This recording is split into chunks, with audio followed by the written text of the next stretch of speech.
Hi guys, welcome back to our channel Lekha Srinush diaries. ఈరోజు Sunday అని ఏదైనా స్పెషల్ చేయాలనుకున్నాను. ఇంకా మేమైతే నాన్ వెజ్ ఓన్లీ సండే ఇంకా వెడ్నెస్డే తింటాం అనేసి ముందు కూడా కొన్ని వీడియోస్లో చెప్పాను. ఇంకా నేను ఇప్పుడు 4 ఎగ్ బాయిల్ చేయడానికి పెట్టుకుంటున్నాను. సో గైస్, ఇంట్లోనైతే రెగ్యులర్గా మేము మ్యాక్సిమం టైం అయితే ఎగ్ మసాలా కర్రీ అయితే చేసుకుంటూ ఉంటాం కాబట్టి ఇంకా ఈ రోజైతే నేను ఎగ్ మలై కర్రీ చేస్తున్నాను. ఈ కర్రీ అయితే చాలా క్రీమీగా ఇంకా టేస్ట్ కూడా చాలా బాగుంటుంది. సో అందుకే అని ఇంకా ఈ రోజైతే నేను ఎగ్ మలై కర్రీ చేస్తున్నాను చపాతీతోని. సండే మార్నింగ్ అయితే మాది ఎగ్తోనే స్టార్ట్ అవుతుంది. ఇంకా సండే నేను ఏదైనా ఎగ్తోని డిఫరెంట్గా ట్రై చేస్తూ ఉంటాను. ఇంకా ఈ కర్రీ కోసము నేను 3 ఆనియన్కి చాప్ చేసి తీసుకున్నాను. ఇంకా 1 ఆనియన్కి కొంచెం పెద్ద పీసెస్లోని కట్ చేసుకున్నాను. ఇంకా 2 గ్రీన్ చిల్లీకి కూడా చిన్నగా కట్ చేసుకున్నాక కొంచెం కొరియండర్ లీవ్స్కి కూడా చాప్ చేసి తీసుకుంటున్నాను.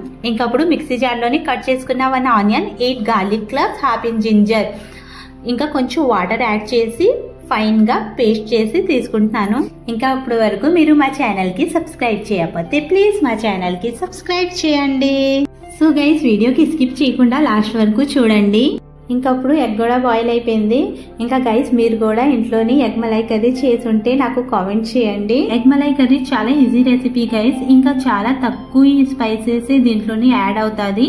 ఇంకా బట్ టేస్ట్ అయితే చాలా బాగుంటుంది.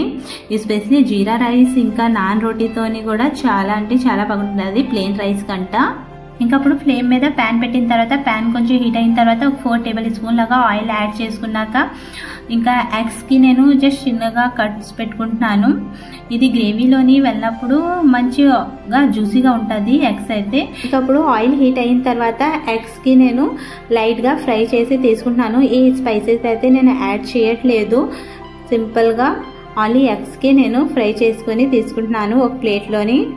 ఇంకా అప్పుడు ఎగ్ ఫ్రై చేసుకున్న తర్వాత ఆ ఆయిల్లోనే నేను 1 బే లీఫ్, ఒక చిన్న దాల్చినీ చెక్క, ½ టేబుల్ స్పూన్ జీరా యాడ్ చేసుకున్నాను. జస్ట్ ఒక 5 సెకండ్స్ సాటేట్ చేసుకున్న తర్వాత కట్ చేసుకున్న ఆనియన్ యాడ్ చేసుకున్నాను. ఇలాంటి ఇన్సిడెంట్స్ కొన్నిసార్లు నాతో జరుగుతూ ఉంటుంది. ఇప్పుడు కూడా సేమ్ ఆనియన్ కొంచెం కింద పడింది. సో ఇంకా ఆనియన్, గ్రీన్ చిల్లీ కూడా యాడ్ చేసుకున్నాక కొంచెం గోల్డెన్ బ్రౌన్ కలర్ వచ్చిన వరకు ఫ్రై చేసుకోవాలి. ఇంకా అప్పుడు ఈ కలర్ వచ్చిన తర్వాత ఇంకా ఈ టైంలోని నేను ఆనియన్, జింజర్, గార్లిక్ పేస్ట్ చేసి పెట్టుకున్నాను కదా, సో ఆ పేస్ట్ నేను ఇప్పుడు యాడ్ చేసుకుంటున్నాను. ఆనియన్, జింజర్, గార్లిక్ పేస్ట్ది పచ్చి స్మెల్ వెళ్ళిన వరకు ఫ్రై చేసుకోవాలి. ఇంకా ఇవి ఫ్రై అయిన వరకు ఆ మిక్సీ జార్లో నేను 10 to 12 kaju, 2 table spoon kaju curd 2 కలిపేసి ఇలా పేస్ట్ చేసుకున్న తర్వాత ఇంకా అప్పుడు జింజర్, గార్లిక్, ఆనియన్ది పేస్ట్ యాడ్ చేసుకున్నాం కదా, సో దాంట్లో ఉన్న పచ్చి స్మెల్ వెళ్ళిన తర్వాత ఇంకా అప్పుడు నేను ½ table spoon red chilli powder add చేసుకుంటున్నాను. ఇంకా ½ టేబుల్ స్పూన్ కొరియండర్ పౌడర్ కూడా యాడ్ చేసుకున్నాక ఇంకా కొంచెం లైట్గా ఫ్రై చేసుకున్న తర్వాత మళ్ళీ మన టేస్ట్కి అకార్డింగ్గా సాల్ట్ యాడ్ చేసుకున్నాను. అండ్ దెన్ ఇప్పుడు గరం మసాలా యాడ్ చేసుకుంటున్నాను. సో ఇంకా ఇవి ఒక 2 మినిట్స్ ఫ్రై చేసుకున్న తర్వాత ఇంకా అప్పుడు కాజు కర్డ్ 2 కలిపేసి పేస్ట్ చేసుకున్నాం కదా, సో ఆ పేస్ట్ కూడా నేను యాడ్ చేసుకున్నాను. ఇంకా అప్పుడు ఆ మిక్సీ జార్లో నేను కొంచెం వాటర్ యాడ్ చేసుకుని ఆ వాటర్ కూడా దీంట్లోనే యాడ్ చేసుకున్న తర్వాత ఈ స్పైసెస్ అన్నిటిలోని కాజు ఇంకా కర్డ్ది పేస్ట్ యాడ్ చేసుకున్నాం కదా, సో ఇవన్నీ బాగా మిక్స్ అయినట్టుగా బాగా మిక్స్ చేసుకోవాలి. ఇంకా మూత పెట్టేసి ఒక 2-3 మినిట్స్ నేను కుక్ చేసుకుంటున్నాను. ఇంకా అప్పుడు ఈ గ్రేవీలోని కొంచెం కస్తూరి మేథి కూడా వేస్తున్నాను. కాజు పేస్ట్ యాడ్ చేసుకున్నాం కదా, సో కాజు పేస్ట్ కొంచెం ప్యాన్కి అంటుకుంటూ ఉంటుంది, సో అలా మధ్య కలుపుతూ ఉండాలి.